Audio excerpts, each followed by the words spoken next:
அரங்கரும் அழியினும் ஓம் அகத்திஷாய நம. அரங்கமுருகா நினது திருவடி சரணம். திருக்குறள் நன்றியில் செல்வம்.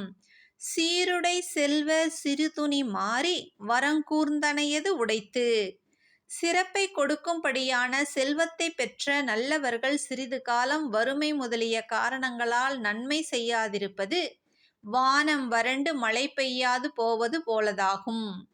செல்வம் என்பது ஒருவன் பெற விரும்பும் இன்பத்தை மட்டுமே அடைய செய்கின்ற பொருளாகும் என்ற ஆறுமுகப் பெருமானே.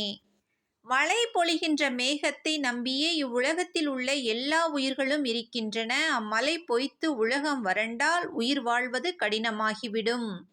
ஒழுக்கம் கெடும், குற்றங்கள் அதிகரிக்கும், துன்பங்கள் பெருகும். அதுபோல் செல்வம் படைத்த செல்வந்தர்கள் தன்னிடம் இருக்கும் செல்வத்தை பிறருக்கு கொடுத்து உதவ மனதளவில் சிறிது வெறுத்தாலும் அவர்களால் பிறருக்கு கொடுத்து உதவ முடியாது. பின்பு இவ்வுலகு வறுமை மேலோங்கி துன்பப்படும்.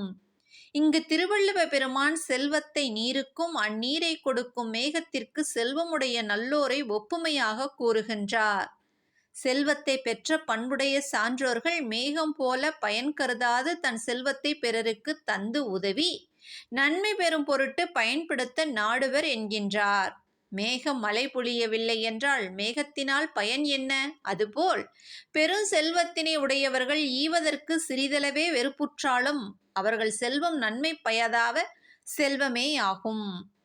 பண்பு இல்லாதவரிடத்து உள்ள செல்வத்தின் தீமையை பற்றி இந்த அதிகாரத்தில் 10 திருக்குறளிலும் பகுத்து காட்டி உள்ளார் திருவள்ளுவர்.